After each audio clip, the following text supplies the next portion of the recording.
A mystery hung over the people of Israel from the moment Moses, the leader who guided them through the desert for 40 years, ascended Mount Nebo and gazed upon the promised land he would never set foot in. At 120 years old, his eyes remained sharp and his strength undiminished. But there, in the silence of the heights, he died. The Bible recounts that God himself buried him in a valley in Moab, and no one has ever found the exact location of his grave. This detail sparks curiosity to this day. Why would God hide the body of his most faithful servant? The scriptures leave in the air the scent of a secret that goes beyond mere geography. Perhaps it was to prevent that tomb from becoming a site of idolatry, where the people might trade faith in the living God for worship of a monument. But the mystery deepens when we read in the book of Jude, verse 9, that there was a spiritual dispute over Moses' body.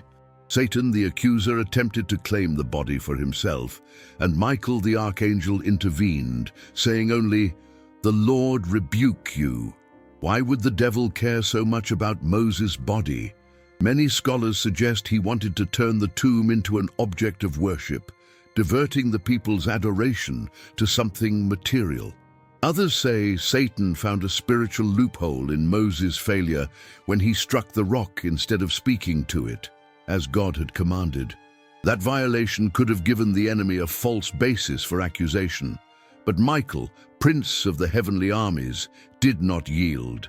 And so Moses' body vanished, guarded by God so perfectly that no one in over 3,000 years has ever found it.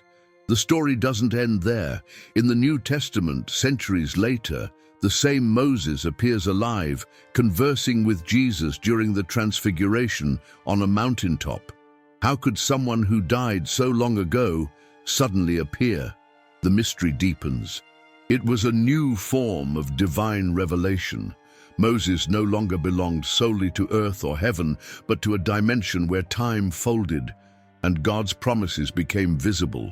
For many, this appearance is proof that God preserves his faithful servants, and that the end of one era is often the beginning of something greater. But for Israel, Moses' death was not just the loss of a leader. It was the closing of an era of daily miracles. Until that moment, manna fell from heaven every morning, sustaining the people in the desert for 40 years. It was as if the heavens opened to send bread, sweet as honey, food directly from the hand of God. But the day after Moses' death, something extraordinary happened. The manna ceased. The Israelites left their tents with baskets in hand, ready to gather their usual food, but found only sand and stones. Shock spread like wildfire. How would they survive now? It was as if the heavens had closed their windows. The transition was abrupt and demanded a shift in mindset. God had sustained the people with effortless food, but now, as they entered the promised land, he expected them to cultivate the land, plant seeds, and tend to the harvest. It was a new phase where miracles gave way to work. Joshua, the new leader, had to keep the people steadfast. Many complained, "With Moses, we had food every day." Others questioned whether God had abandoned them. But Joshua knew the land was good, a land of milk and honey, and that the Lord was still with them, albeit in a different way. The end of the manna was not abandonment, but transition. God had not left them. He was leading them to mature. It was time to plant, harvest, and learn to manage what heaven had placed in their hands. Even so, the loss of the manna left scars. There was something profoundly spiritual about receiving food from heaven every day. It was a reminder that God cared for every detail, that there was no need to worry. Without the manna, that connection had to find other forms. The faith that once manifested tangibly now required maturity. It was as if a child stopped being fed by their mother and learned to sustain themselves. The last jar of manna was kept in the Ark of the Covenant as a memorial that heaven had once fed the earth daily. But that time was over. Now they had to trust that God would bless human effort. Moses' death also ended the era of direct conversations with God. Moses had an intimacy with the Lord like no one else. When there were doubts or crises, he would climb the mountain and return with answers. It was like having a direct line to heaven. With his death, that channel closed. Joshua did not have the same level of access. The people felt the impact immediately. How would they make decisions without Moses, who would speak to God for them? Anxiety gripped the nation.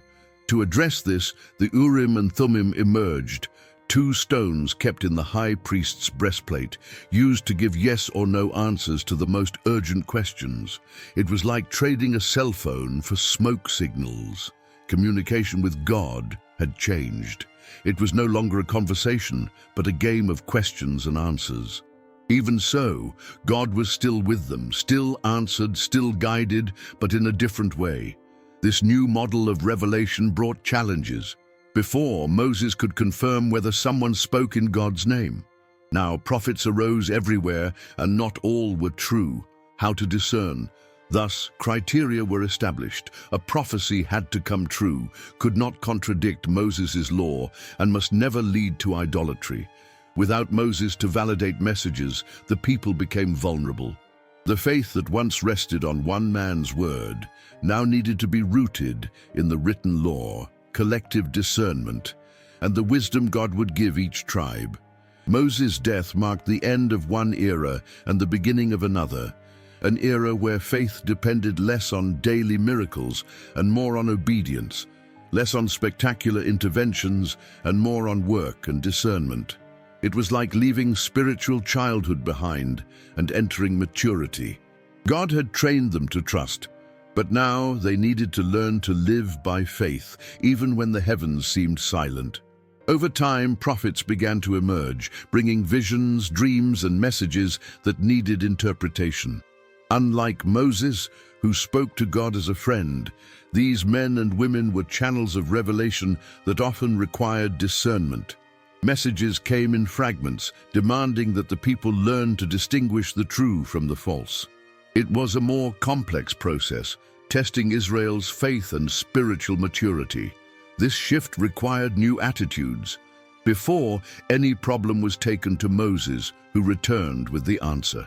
Now, the people had to seek the law, consult priests, and learn to hear God's voice amid uncertainties. It was a time of transition, learning, and spiritual growth. Leadership became more decentralized, distributed among priests, elders, and judges. Each tribe had to learn to make decisions for itself. It was as if Moses' absence forced the people to walk on their own legs, to mature in faith. Some scholars say this change was necessary to prepare Israel for the challenges ahead. If they remained dependent on Moses, they would never learn to live as a nation. God knew it was time for a new chapter. This transition, however, was not easy. Without Moses, each tribe began acting on its own. Disputes over pastures, water sources, and territories arose. The spirit of unity, forged by decades of charismatic leadership, began to weaken. Joshua, the new leader, recognized the danger and called a great assembly with representatives from all tribes. It was urgent to establish covenants and rules to maintain the people's cohesion. It was in this meeting that the system of tribal elders gained strength. Each tribe chose its own leaders to represent them in periodic gatherings. Thus, a rudimentary form of decentralized government was born, though fragile. But Moses' absence left deep scars. The tribes settled east of the Jordan, like Reuben, Gad, and half of Manasseh, began to be viewed with suspicion by the others. Over the centuries, these tribes would be the first to fall to enemies and lose their identity as Israelites. This episode showed the devastating impact of the absence of strong leadership. Moses had been a charismatic leader, respected by all. Now the people had to learn to dialogue, negotiate, and make collective decisions. It was the beginning of a new era. And it was in this context that one of the tensest moments in Israel's history occurred. A near civil war sparked by an altar. The tribes of Reuben, Gad, and half of Manasseh, after helping conquer the Promised Land, returned to their lands east of the Jordan. There, they built a large altar by the river's edge. When the other tribes heard of it, they were outraged. How could they build an altar outside the tabernacle? It seemed like idolatry, treason, rebellion against God. Within hours, thousands of armed men were ready to attack their own brothers. It was the prelude to a tragedy. Joshua was stunned, unable to resolve the crisis alone. A delegation was sent to investigate, led by Phinehas, son of the high priest. The question was direct: what does this altar mean? Are you betraying us? Are you abandoning the God of Israel? The response stunned everyone.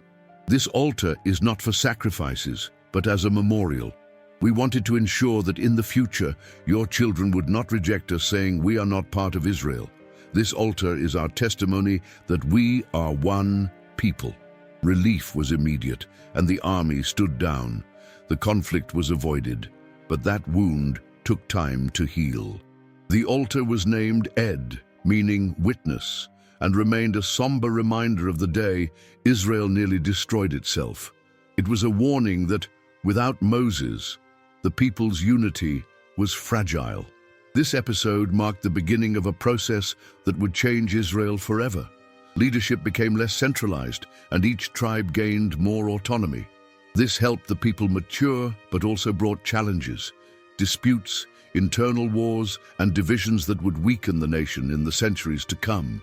It was in this context that Israel began to transform from a group of nomadic ex-slaves into a nation with territory, government, and its own identity. Without Moses to mediate everything, the people had to learn to build homes, plant and harvest, negotiate and fight. The laws given by Moses in the desert became the constitution of a new nation. The economy changed. The manna that fell equally for all gave way to private property, trade, and markets. Nomadic shepherds became settled farmers. The Hebrew language absorbed foreign terms, and even the cuisine gained new flavors. It was a cultural revolution. Militarily, Israel ceased to be a group of disorganized wanderers and became a confederation of tribes with their own militias. Each tribe protected its territory, but against common enemies, they united forces. This model would become the foundation for Israel's future army. In worship, the tabernacle at Shiloh remained the spiritual center, but local sanctuaries began to appear, which would cause problems later, but initially helped affirm Israel's presence in the land. Curiously, all this was only possible because Moses was no longer among them. His absence forced the people to mature, organize, and walk on their own. It was like a father letting go of his child's hand to let them learn to walk alone. This period would become known as the era of the Judges, a time marked by instability, victories, and failures, but also by growth. The great irony is that Moses dedicated his life to forming this people, but it was only after his death that Israel truly became a nation. Sometimes, a leader's greatest legacy lies in knowing when to step aside, allowing others to grow and flourish. From the ashes of Moses' loss, a nation arose that learned to walk on its own, keeping alive the memory and teachings of its great leader while forging its own path. And so, amid tears and challenges, Israel crossed the desert of dependence into the plain of responsibility, discovering that faith matures when it must walk without leaning on visible miracles. Moses, the great leader, could not cross with them, but his words, laws, and courage remained as the most precious legacy he left behind. The story of Moses teaches us that the greatest miracle is not seeing manna fall from heaven, but learning to trust God when all seems silent. May this lesson echo in our hearts to this day.